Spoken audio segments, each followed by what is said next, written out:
cities, when you are building a new city, it takes a lot of time to really come up as a city, right? Hello. Yeah, sir. Sir, heard. Yeah. So it takes a lot of time. It may take 20 years, 30 years for people to really come up, for schools, colleges, and hospitals and other facilities to come up, markets to come up. Cities take time to come up. So if you make your station very much away from the from the city on the outskirts, then people will be a disincentive. People will not go, will be not inclined to travel by this thing. Now there is one more important factor, which I noticed immediately. Something very unique about Kerala is that because Kerala is having very high rainfall, and its topography is such that on one it's a narrow strip of land. On one side you have the Arabian Sea, on the other side you have the Western Ghat Mountains, right?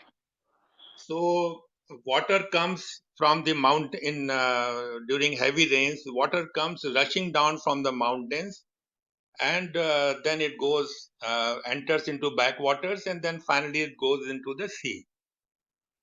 So hello, can you hear me? Yeah, we can. Please, sir, please. Yeah. So what in my preliminary study I had proposed an alignment which will be nearer the sea. It will be about, say, 1 to 2 kilometers away from the sea. So it will not be affected so much by the floods. But if you make the line, towards the mid highlands, where you have these small hills, then this line will also be very much prone to damage by the floods.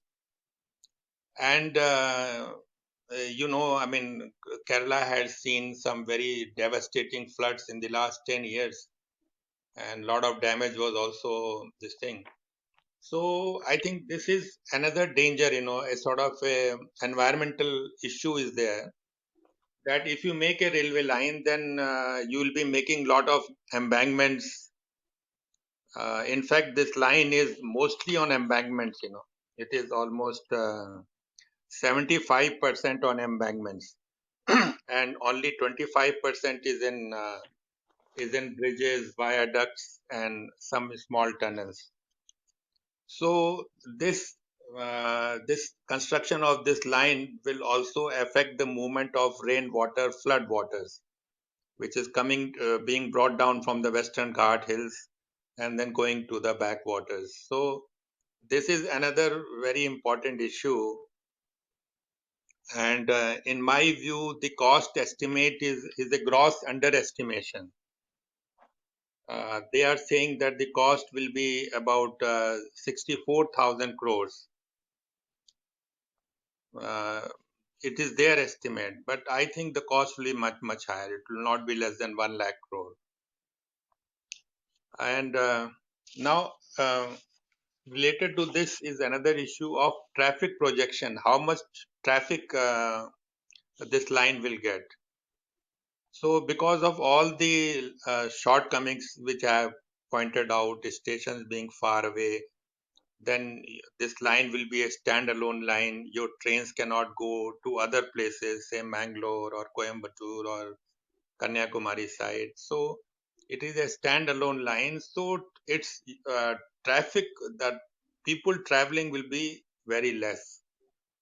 Now let's take in the preliminary report, which was prepared under my supervision. Traffic projection was given as 37,750. Okay, 37,750. Now they have doubled it. Now they are saying that traffic of 80,000 will be there.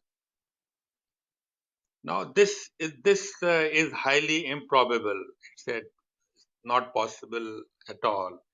Now let's take comparison with Mumbai Ahmedabad bullet train line. Okay. Now Mumbai Ahmedabad bullet train line is also about 500 kilometer long. It also had about 10, 11 stations like this one. Now let's see what is the population of these cities. Now I had given it, I have calculated this total population of these 11 cities, from Trivandrum to Kasargod. Present estimate is about 40 to 50 lakh. Okay, I mean, Trivandrum is the most populous city, followed by Kochi, then Kozhikode, and onwards. So if you add up all this population, say 2021 projection, it comes to about 45 to 50,000. Now, what is the population living on Mumbai Ahmedabad? It is about 200 lakh. Okay, 20 million. So there the population is 5 times. ഞാൻ മറ്റേ ഫോണിൽ മീറ്റിംഗില്ല പറഞ്ഞു തോമസാ. Hello. Thomas sir ഒന്ന് mute ചെയ്യണേ. അതെ അതെ. Hello. പുള്ളിയുടെ വീട് Thiruvalla. Yes sir, please continue.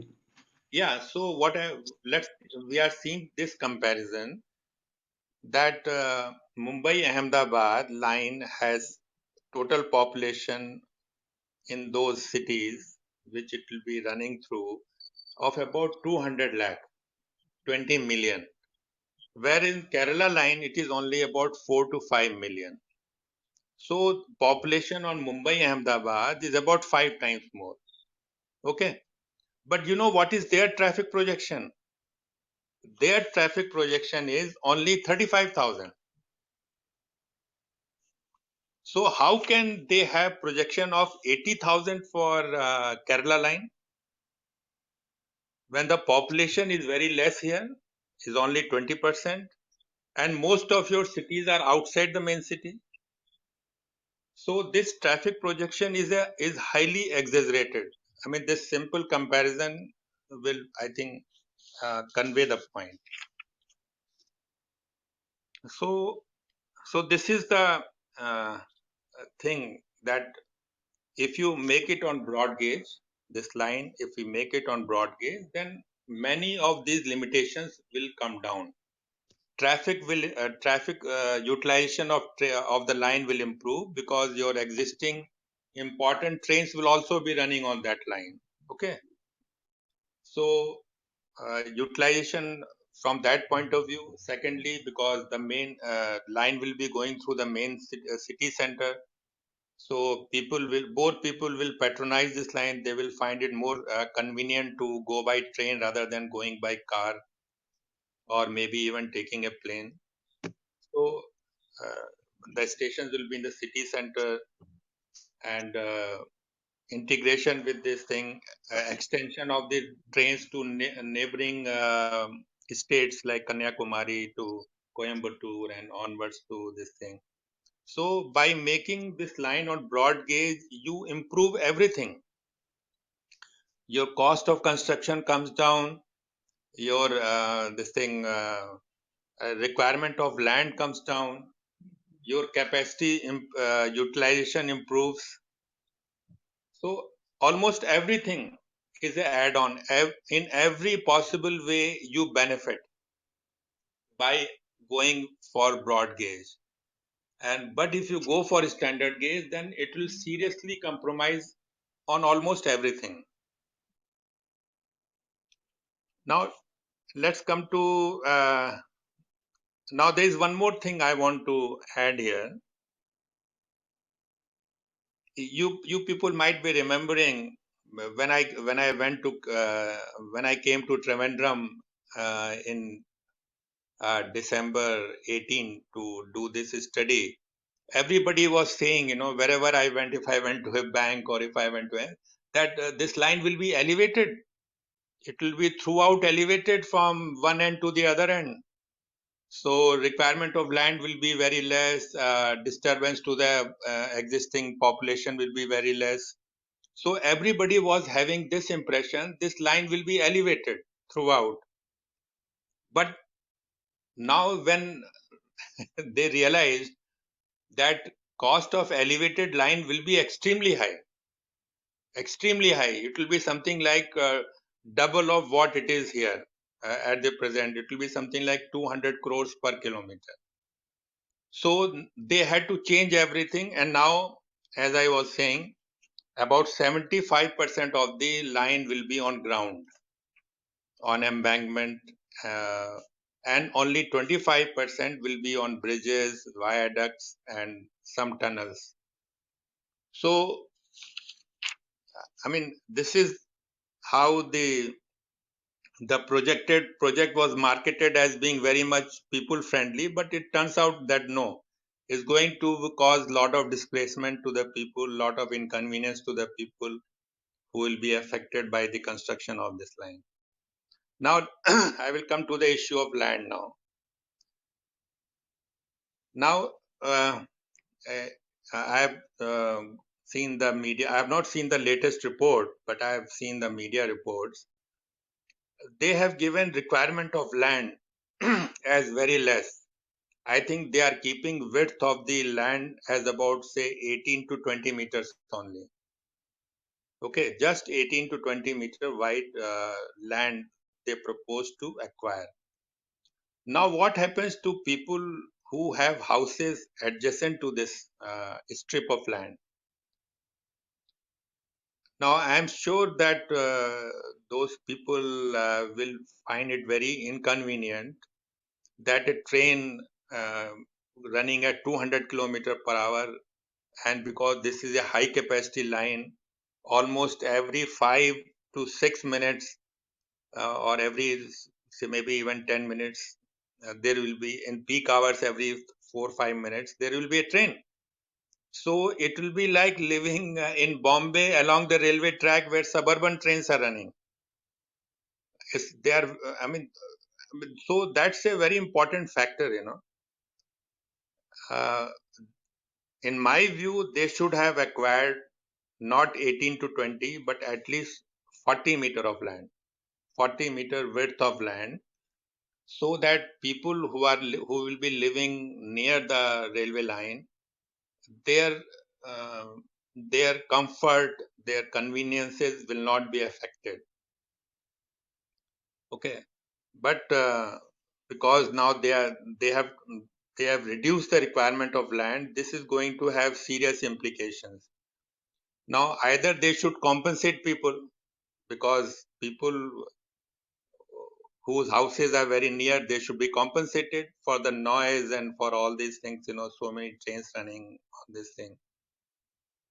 Because earlier, the railway was always taking about say 40-meter wide, sufficient land, width of land was being taken uh, for future works also, and also keeping all these things into mind. Say suppose there is a derailment tomorrow, there is an accident of a train. Now train can capsize also, it can fall off the track. So then what about the houses? People who are living nearby, their houses can also be affected. Their lives can be endangered if they are living very near. So all these factors are there, I think, which these people have not really examined. I mean, they must examine all these things. What are the implications if you are taking a very narrow strip of land?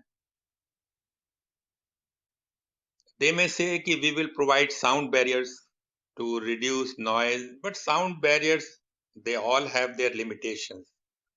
Sound barriers are okay in some cases, but not always, Some buildings may be 3-story high, 4-story high, some may be ground level. So maybe single-story houses may have less effect of noise, but otherwise people will generally be affected by noise and by ground vibrations. So this is a very important factor about the alignment which I had proposed in the preliminary report, which was going along the near the sea coast. It was about 60% elevated.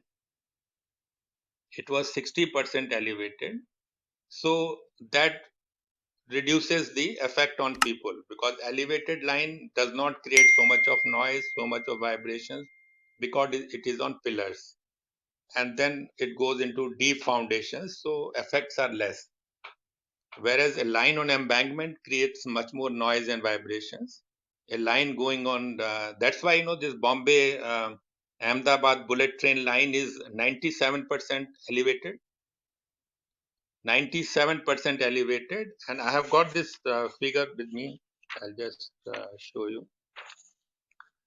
Now, Mumbai Ahmedabad is 508 kilometers long. 468 kilometer is elevated. So that is almost 90%. 90% is elevated, and 27 kilometer is tunnel near Mumbai. So that is about 5% is on this thing, is in tunnel. And only 13 kilometer is on embankment. 13 kilometers, that is just less than 3%. So this is a general practice all over the world, that when you are making a high speed line, of course this is not 300 kilometers, this is semi high speed as they say, this is 200, but 200 is also very fast. It is not like the present day trains which run at 100, 110 kilometers, so its speed is almost double. And in fact, these 200 kilometer lines can take 250 kilometer speed also in future. So this speed is also pretty high, quite high speed. So I think I have covered most of the points. So if people have any questions, I can maybe address those questions. Yeah, Alok sir, thanks for your presentation. I will be giving a brief Malayalam translation to the people. Sometimes some people may not be understanding, even though you presented in a very, very simple, communicative English. Let me have a small Malayalam translation. Thank you, sir. Okay. അപ്പം കേരളത്തിലെ